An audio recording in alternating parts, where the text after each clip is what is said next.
Today we're doing a tour of Bunker Hill. This is a possible settlement and it is aligned with the railroad, although you don't see that right away. It eventually leads to a massive battle for Bunker Hill later on in the game when the Institute attacks. Your actions leads to whether or not you get this as a settlement. If you get banished from the Institute or you side with the railroad, this will become your new settlement after you complete a quest for Kessler. A lot of people forget that. She's kind of the mayor of this place. And we'll do a general tour and then I'll explain things as we go along.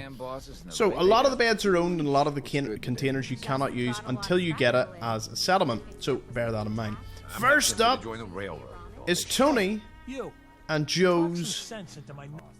It's kind of like a motel slash bar. You can pay to stay up here. The one that you can't sleep in, I think it's this, the middle one you get to sleep in. The first one is Old Man Stockton. He sleeps here, and he can be found inside the building. He's kind of one of the main dudes for the railroad, and he's involved in the quest Boston After Dark when you're helping in escaped synths. This is Kessler. She will originally ask you when you first enter, are you a raider, caravan, whatever the answer is, she lets you in anyway. So even if you're a raider, she mentions that she pays protection to your bosses. She's referring, of course, to the raiders over at the likes of Libertalia and Jared, who I think resides in Backstreet Apparel or just one of the other major raider bases. So they pay for protection because the Minutemen failed to come to their help and they're not held in very high regard. Travelling traders do visit this place, which includes the likes of Cricket, Doc Weathers, you've got Lucas Miller and Trash Can Carla. I'm pretty sure there's a fifth one as well, who also visits. Deb will always be here. She is a merchant which will give you a mission. I'll buy it. Now, the thing is, the mission you get from Debs is always the same. Not radiant or anything. It's to go to the National Guard training yard and essentially eliminate all the ghouls. Doing so actually adds a bonus not many people ever know about, which is all those travelling traders I mentioned, so Trash Can, Carla, Cricket, Lucas, Doc Weathers, etc., they get 150 extra caps permanently for the rest of the game every time you encounter them after you do her quest. Plus, do Kessler's quest, which you need to do to unlock the settlement regardless of outcomes, she'll send you over to the East Boston Preparatory School to clear it out. Doing so will gain 300 caps for all the travelling traders. Even I did not know this, and I do the quest regularly. So that was a really interesting thing. Combined, that's 450 extra caps for all the travelling traders for the rest of the game every time you visit. That bonus stacked with the speech bobblehead as well as some of the magazines, you are laughing with the amount of caps you can get out of them, considering some of them hold the most caps regardless. I don't believe it affects Debs herself, but it also doesn't. It definitely doesn't affect Joe and his son over in the motel. They don't get an increase in caps. A few other things to mention: the bunker, which is over here, or the utility basement, is not accessible until the Battle of Bunker Hill, in which you have to face the decision: do you kill the synths, rescue them, whoever you side with, be it Brotherhood or whatnot. Edward will also be here. He's the one that starts the Cabot quest line, and regardless if you just so happen to wander in here, he will slowly make his way over to you. Very awkwardly, but he's getting there. Old Man Stockton doesn't say anything until you're doing the railroad quest. He keeps to himself, and you can see out of the travelling traders, we've got Doc Weathers in at the moment. And now, let's talk about the remaining buildings. This is where Kessler resides. Normally you'll find her sleeping up here. There is an on-site doctor called Kay, and she can be found over here. Behind her is the workshop that you can use. You ever see one of our a few caravan workers and saddlers will just be wandering about. Kessler's terminal will give you a wee bit of an insight into what's going on. Wire. Monthly with Wire, no issues, not even a hint of trouble with his boys, thankfully. Getting pressure to lower payment. Hello, remember last time? Maybe some sort of cap equivalent will work. Tower Tom's, he's actually in Beantown Brewery. Tower Tom's been pushing east. In no time he'll be directly in our trade route. Keeps chasing away and in one case killing messengers. Clear we can't deal with them. Could be a real problem. Zeller. That 2-bit thief Zeller takes in one hand and then hits her caravans with the other. Got to play dumb. At this point, worth hiring some help. Someone reliable. Someone that can take out his army.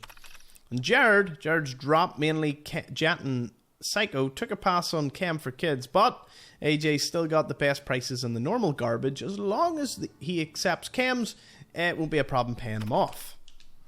Okay, well there's some of the nearby raiders that you eventually encounter in the game.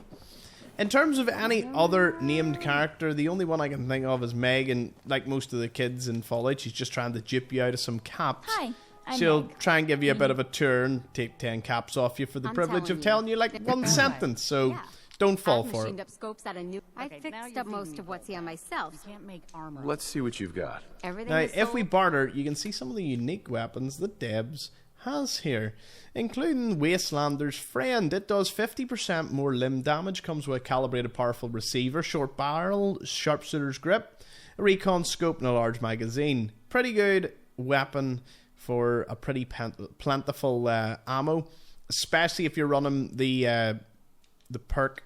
Let me just show you right here. Best perk to run for this, of course, is the Gunslinger. If it's non-automatic. If it goes automatic, Commando then is more useful. But if you combine Gunslinger and Bloody Mess, you get like 15% extra damage on top of that. Throw a silencer on, then you start to get into like Mr. Sandman kills and all. It can rack up the damage very fast. Looking to trade? I'll take a look, sure. She also has some legendary armor that you can only buy here. The Black Ops chest piece, arguably one of my favourite items in the game. Gives you +1 strength, +1 endurance, more health, more carry weight. Plus, it's a combat armor, so it's already reinforced. Good damage resistance to both standard and energy. And it's not actually the most expensive thing in the game. You know, a bit of charisma, take some day tripper, wear a nice suit. You can really get her down on the price for this one. Black Ops Shin Guard over here increases the wear move speed by 10%. Once again, combat armor, really cool. And not the most expensive thing in the world. Speaking of not the most expensive thing in the world, reduces damage while blocking or sprinting by 15%. Again, pretty cheap, pretty good, pretty light. Combat armor, hard to beat. So that's her 4 unique items. Now, let's talk about the utility basement. Inside, you will find a few goodies amongst a complete battle zone. So collect what you can, haul it up here, and you should be good to go.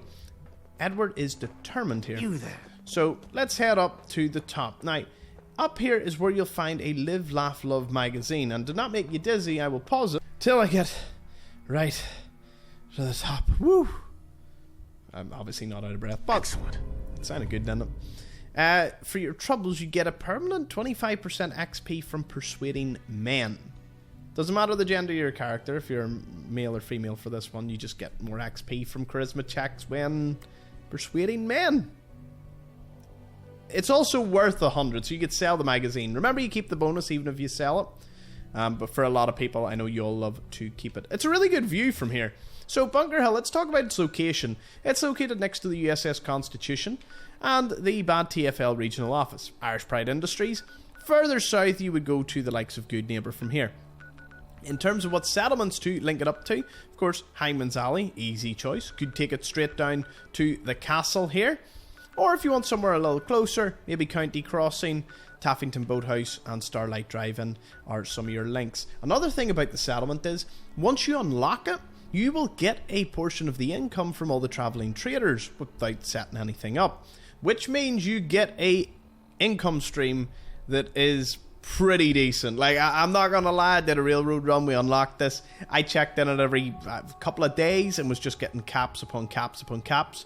And combine that with setting up some stores and getting more population, Bunker Hill can be an amazing generator of some serious amounts of caps for your adventures.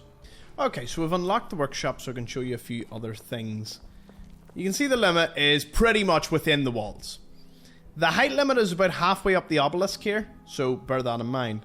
Also, Liberty Prime will actually salute it when you're doing the Brotherhood of Steel ending. He gets to about here, recognises it as a war memorial, salutes it. Pretty awesome, one of my favourite moments when you're doing like a Brotherhood of Steel ending. The other thing is, Deacon may be found as a caravan worker, and normally he's just standing right here. Of course, you see Deacon in Good Neighbour as well before you meet the railroad, so it's kind of a fun idea knowing that he's always lurking about.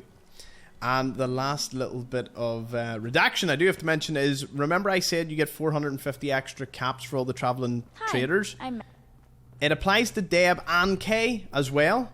So I thought it didn't apply to both of them. It just doesn't apply to Tony and his son. So sadly they miss out on that. You also will get a quest if you speak to the two of them about finding his grandpa's hat.